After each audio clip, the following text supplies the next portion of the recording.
신성 로마 제국의 전설적인 황제 프리드리히 바르바로사의 이름을 딴 이 작전은 독일인들의 생존 권역 레벤스라움을 확보하고 유럽과 전 세계를 좀먹는 유대 볼셰비즘을 처단한다는 명분 아래 특정한 인종과 사상, 국가를 지구상에서 완전히 지워버리고자 한 그전까지의 어떤 전쟁과도 비교할 수 없을 정도로 잔혹한 절멸전쟁의 시작이었습니다. 그러기 위해서 이 작전의 목표는 아주 비현실적일 정도로 웅장했습니다. 북부 집단군이 발트해 연안을 따라 레닌그라드를, 중부 집단군이 동유럽 평원을 가로질러 모스크바를, 그리고 남부 집단군이 흑해 연안으로 진격해 키예프를 동시에 공략! 소련의 농업과 공업, 정치적인 역량을 모두 초토화시킨 뒤 구심점을 잃고 와해된 소련군을 더 몰아붙여서 북쪽으로는 북극해 연안의 아르한겔스크, 남쪽으로는 카스피해 연안의 아스트라한까지 점령하고 이른바 AA선을 완성한다는 계획이었어요. 작전 범위에서나 동원된 인원에서나 단일 군사작전으로는 인류 역사상 최대 규모였습니다. 이전에 러시아를 침공했던 나폴레옹이 모스크바 하나만을 노렸다가 결국 패퇴하고 몰락했던 역사를 반면교사 삼은 것이었죠. 스탈린은 이런 공상에 가까운 초거대 작전이 실행될 거라고는 차마 예상하지 못했고 결국 1941년 6월 22일 1시경 제대로 된 준비도 없이 개전을 맞았습니다. 국가와 종족의 존망을 건 이 전쟁에서 소련은 살아남을 수 있을 것인가?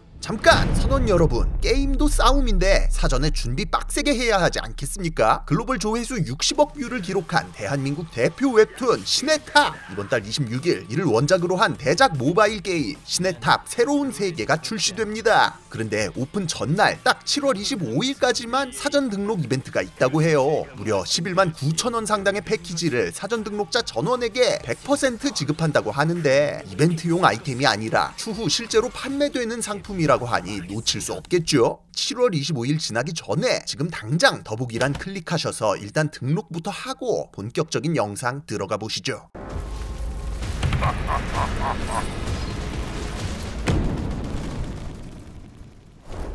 선빵 필승이라는 말이 너무나도 어울렸습니다. 지금껏 모든 전쟁이 독일의 선빵이었지만 이렇게 처참하게 바사삭하고 부서진 나라는 없었어요. 대숙청의 여파로 지휘체계가 제대로 잡혀있지 않았던 소련군 일선 병력들은 선전포고도 없이 기습해 들어온 독일군에게 순식간에 포위당해 속수무책으로 녹아내렸고 항공기들은 전쟁 발발과 동시에 진행된 루프트와페의 기습적인 폭격으로 비행장에서 뜨지도 못한 채 터져나갔습니다. 방어선조차 아직 구축 중이었던 터라 제 역할을 하지 못했고 덕분에 세 갈래로 찢어진 독일군의 각 집단군은 파죽지세로 각자의 목표를 향해 진격할 수 있었죠. 그중 특히 압도적인 건 모스크바를 목표로 한 중부 집단군으로 전쟁 시작과 동시에 브레스트와 비아이스토크에서 대규모 포위 작전을 감행! 불과 2주 만에 소련의 서부 거점 도시였던 민스크를 가볍게 점령하고 번개처럼 전진했습니다. 이 과정에서 소련군은 수십 개 사단을 허무하게 잃어버리고 30만 명의 병력을 포로로 잡히는 신세가 되어 기대 이상의 전과에 고무된 중부 집단군은 구데리안을 필두로 하여 멈추지 않고 진격! 다시 한 달 만에 스몰렌스크까지 함락시키는 데 성공하며 승기를 굳혔습니다. 와중에 소련은 추가로 40만여 명의 병력을 포로로 잡힌 것은 물론 종합 120만여 명이라는 괴멸적인 사상자를 내며 후퇴만을 반복했죠. 1대1 전투력 면에서 이미 상대가 되지 않는 상황. 여기서 더 무서운 건 주변에 소련 편 들어주는 나라가 하나도 없었다는 겁니다. 1차 대전 이후 독일과 함께 패전국으로 몰락했던 헝가리, 불가리아는 물론이고 직전에 소련에게 카렐리아를 빼앗긴 핀란드, 베사라비아를 빼앗긴 루마니아가 독일 편에 합류, 발트 3국이나 우크라이나 등 소련 치하로 강제 편입된 각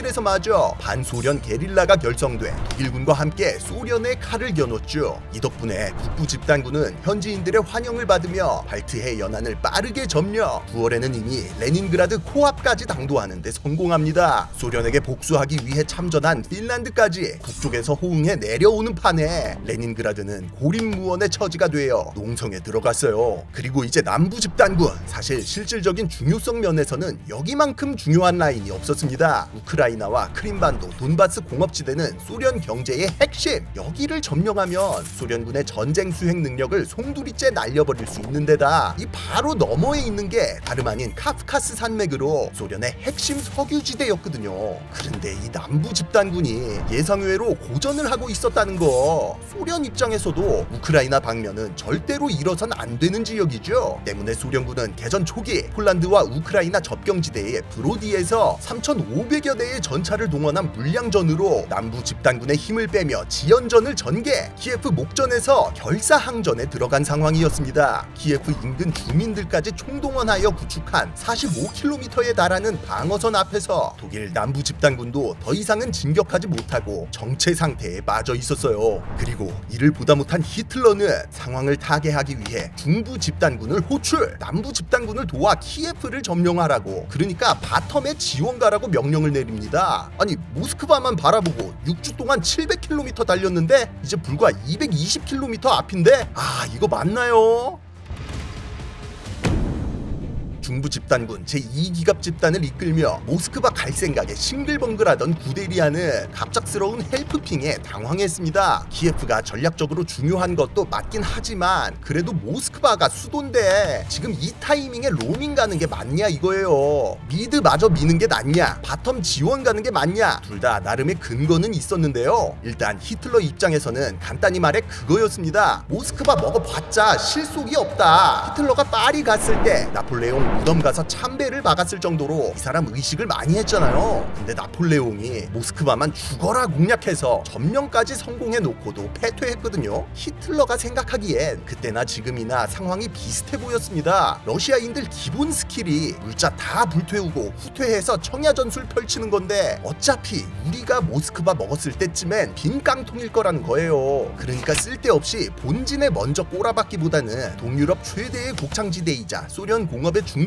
키예프를 점령하고 모스크바가 알아서 무너지도록 하는 게 더 낫다는 논리였죠. 그러나 구데리안의 생각은 달랐다는 거. 소련이 어떤 나라입니까? 그 넓은 영토를 철도 운송으로 다 커버치는 나라죠. 그리고 그 철도의 중심지는 누가 뭐라 해도 모스크바였습니다. 나폴레옹 때랑 동일선상에서 보기에는 전장의 변수가 하나 더 늘어났다는 거예요. 이 관점에서 보면 오히려 모스크바를 먼저 먹어야 키예프를 무력화시킬 수 있었습니다. 자원이고 병력이고 풍부하면 뭐해. 우리가 교통과 운송을 장악하고 있으면 아무것도 못하니까요. 근데 뭐 군인이 까라면 까야죠. 결국 히틀러 말대로 가는 걸로 결론이 납니다. 사실 지금까지 히틀러의 망상에 가까운 안목과 무리한 목표 설정에도 불구하고 운빨부터 장수빨, 적들의 삽질까지 다 겹쳐서 기적이 일어났을 뿐이었지만 어찌됐든 영국만 빼면 히틀러가 하자는 대로 해서 다 이겼잖아요. 이미 주변 사람들은 물론이고 심지어 본인 스스로도 자기가 군사 천재라고 믿고 있는 사람인데 뭐 말이 통하겠습니까? 구데리안이 한시가 바쁜 이때 직접 베를린으로 날아가서까지 항의를 했지만 히틀러가 워낙에 확신에 차 있어서 어떻게 설득할 수가 없었어요. 결국 구데리안은 이번에 바텀 정리하고 나면 이젠 진짜 미드 달린다 하는 약속만 받고 8월 17일 기술을 돌려 키예프로 향할 수밖에 없었습니다. 그리고 3주 만에 키예프 동부에 도달, 남부 집단군과 함께 포위망을 형성해 압박에 들어갔죠. 필사적으로 저항하던 키예프였지만 독일군의 전매 특허인 쌈 싸먹기에는 방도가 없었고 9월 중순부터 도시를 포기, 전격 후퇴하기 시작했습니다. 독일군은 65만 명의 포로를 사로잡으며 깔끔하게 키예프를 접수하고 대승을 이어나갔어요. 불과 3개월 만에 작전 주요 목표 중 하나를 달성하고 300여만 명의 소련군을 증발시킨 것이었습니다. 히틀러는 이 소식을 듣고 매우 기뻐하며 전쟁이 사실상 독일의 승리로 끝났다고 결론 내려버렸죠.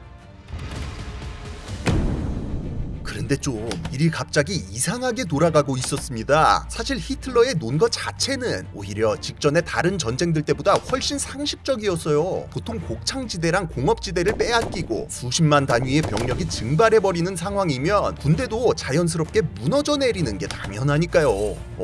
근데 이거 뭐지? 분명 200개가 넘는 사단을 분쇄하면서 달려왔는데 300개가 넘는 사단이 리젠돼 있네? 거기다 우크라이나에 있어야 할 공업시설이 분명 있었는데 없네? 소련이라는 곳은 상식이 통하지 않는 곳이었습니다. 볼가강에서 베링 해협까지 지구상에서 가장 큰 육상 영토, 그리고 그곳을 가르는 무지막지한 대동맥 시베리아 횡단 열차가 무한한 병력을 서쪽으로, 공업시설은 동쪽으로 끊임없이 펌핑하고 있었거든요.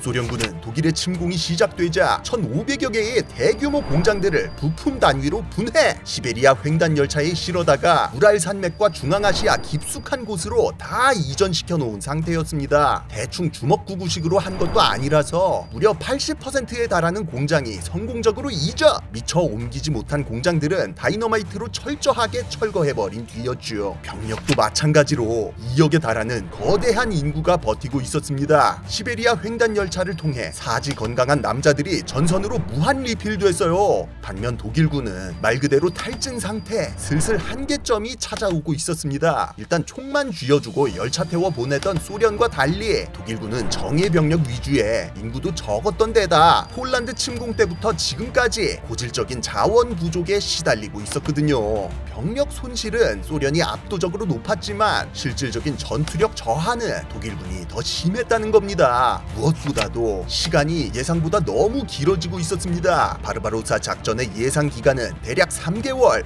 9월 안에는 쇼부를 봤어야 되는데 이제 벌써 4달을 넘어 10월, 곧 겨울이었어요. 애초에 전쟁이 금방 끝날 것이라고 판단, 보급 계획을 부실하게 짜놨던 게 치명적이었습니다. 병사들은 겨울 군복도 없이 찬바람에 떨기 시작했고 독일군의 자랑거리였던 전차들도 부품과 연료, 탄약이 부족해서 퍼지기 시작했죠. 키예프에서 깡통차고 적군은 계속 리필되고 히틀러도 슬슬 쫄리기 시작했습니다. 이대로는 위험하다. 시간이 없는 상황에서 독일군은 태풍 작전을 입안해 10월 2일 모스크바에 대한 총공세를 펼치기로 하는데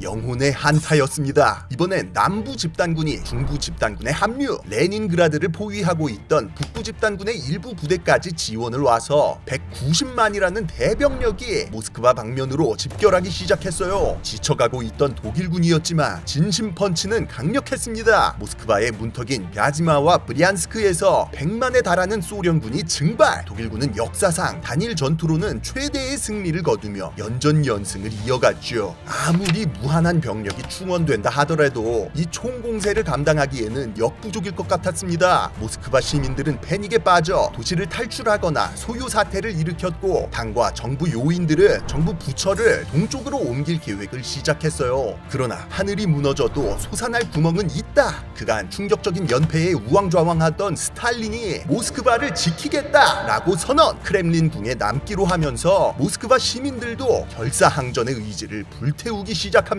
강철의 대원수께서 우리와 함께 하신다. 이를 기점으로 모스크바는 패닉을 수습하고 도시 전체를 요새화, 당 간부부터 민간인들까지 일심동체가 되어 전투 태세로 돌입했죠. 그리고 결정적으로 이제는 대자연이 소련 편이었습니다. 러시아 대평원을 마비시키는 광역 스킬 라스푸티자가 도래하고 있었거든요.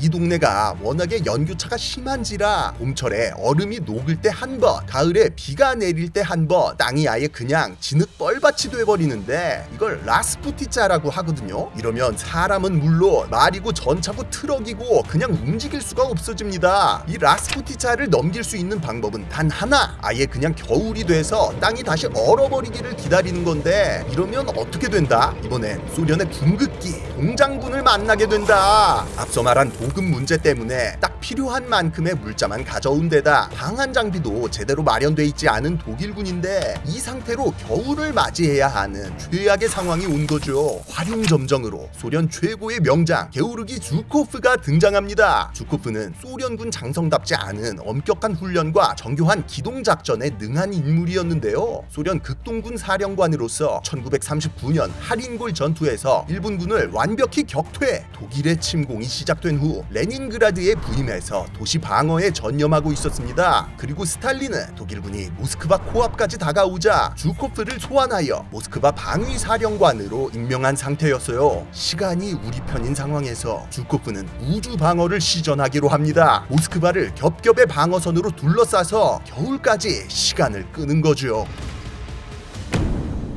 11월이 되어 겨울이 찾아오고 땅이 얼어 단단해지자 드디어 최후의 한타가 시작됩니다. 독일군도 이제는 더 이상 물러날 곳이 없었습니다. 병사들은 겨울 군복이 없어서 추위에 떨고 장비들은 반의 반도 제대로 작동하지 않았죠. 한편 아무리 독일군이 지쳐가고 있고 전투력이 떨어졌다고는 해도 여전히 병력 면에서나 장비 면에서나 소련군의 객관적인 전력은 약세였습니다. 독일군이 라스푸티차에 정신 못 차리는 동안 구축해두었던 두터운 방어선이 유일한 희망이었죠. 스탈린은 소련군의 사기를 북돋기 위해 11월 7일 풍전등화의 모스크바에서 10월 혁명을 기념하는 퍼레이드를 강행하고 붉은 광장에 등장해 최후의 연설을 진행했습니다. 모스크바 인민들은 부녀자들까지 자원하여 시가전을 대비 시베리아에서 온 극동군 정예 부대들도 합류하며 결의를 다졌고 퍼레이드에 참여한 병력과 군 장비들은 그대로 전선으로 투입됐어요. 11월 15일 독일은 남은 병력을 갈무리해서 최후의 총공세를 시작합니다. 지금까지 독일군의 신화를 만들었던 전매특허 포위 선멸전으로 마무리 짓겠다는 생각이었죠. 그렇게 마지막 힘을 짜낸 독일군은 모스크바를 불과 30km 앞에 둔 힘키까지 도달하는 데 성공했습니다. 망원경으로 보면 크렘린궁의 꼭대기 첨탑이 보일 정도로 정말 말 그대로 코앞이었어요. 그러나 주코프가 구축해놓은 방어선이 매서운 겨울 추위와 함께 독일군을 저지했습니다. 라스푸티차가 벌어준 시간은 아주 값진 것이었습니다. 독일이 자랑하던 포위 선멸전은 이 결정적인 순간에 처참하게 실패하고 말아요. 결국 독일군 양익은 모두 방어선을 뚫지 못한 채 적진 한가운데서 정지해버렸고 이때를 노리고 있던 주코프의 역습을 받게 됐죠. 예상치 못한 한방에 독일군은 후퇴, 포위망은 다시 11월 전의 모습으로 되돌아가 버립니다. 모스크바가 코앞에 있는데 거의 다 왔는데 더 이상 전진할 힘이 남아있지 않았어요. 12월이 되자 기온은 영하 45도까지 떨어지고 여름 군복을 입은 독일군 병사들은 이제 움직일 수조차 없었습니다. 무려 10만에 달하는 동상 환자가 발생했고 이 중 2,000명은 다리를 절단해야 할 정도의 상황이었죠. 이미 전선에서 가만히 버티는 것조차 힘들었습니다. 결국 12월 4일 히틀러는 작전의 실패를 인정할 수밖에 없었어요. 올해 겨울까지 자리를 지키고 내년 봄에 다시 공격에 나선다 웅대하게 시작했던 바르바로사 작전의 결론이었습니다. 전 유럽을 공포에 떨게 했던 독일군의 신화가 한풀 꺾이고 새로운 국면으로 접어드는 시점이었죠. 한편 독일군이 모스크바의 코앞에서 진격을 멈춘 그 시점 또 하나의 중대한 대사건이 일어나고 있었습니다. 유럽과 시베리아를 넘어 저 멀리 태평양에서 잠자는 사자가 깨어나고 있었어요. 1941년 12월 7일 이른 아침 미 해군 태평양 함대가 주둔 중인 하와이가 선전포고도 없이 기습을 당한 것이었습니다. 미국은 진주만에 정박 중이었던 전함 12척이 침몰하거나 파손되고 188대의 항공기가 격추 및 대파 2,000명 이상의 병력이 전사하는 등 괴멸적인 피해를 입었죠. 미국은 충격에 빠졌습니다. 하루아침에 일어난 기습 공격으로 태평양 함대가 마비해 수많은 미국인들이 죽어나간 상황에서 전쟁은 더 이상 외부 세계의 일이 아니었어요. 이 공습의 주인공은 다름 아닌 일본. 작년 9월에 독일, 이탈리아와 함께 3국 동맹 조약을 체결한 추축국의 일원이었습니다. 독일이 소련 공격할 때 만주 쪽에서 협공 좀 해달라고 그렇게 요청을 했는데 들은 척도 안 하고 있다가 역대급 사고를 쳐버린 거였죠. 진주만 공습이 있은 그 바로 다음날 이합 중국 대통령 프랭클린 루즈벨트는 일본에 대한 선전포고문을 발표하고 미국의 본격적인 전시체제 전환을 공식화했습니다. 동유럽에서 대서양으로, 대서양에서 북아프리카로 이어지던 전쟁이 이제는 아시아와 태평양까지 확대되어 진정한 세계대전이라 부를 수 있게 된 순간이었어요.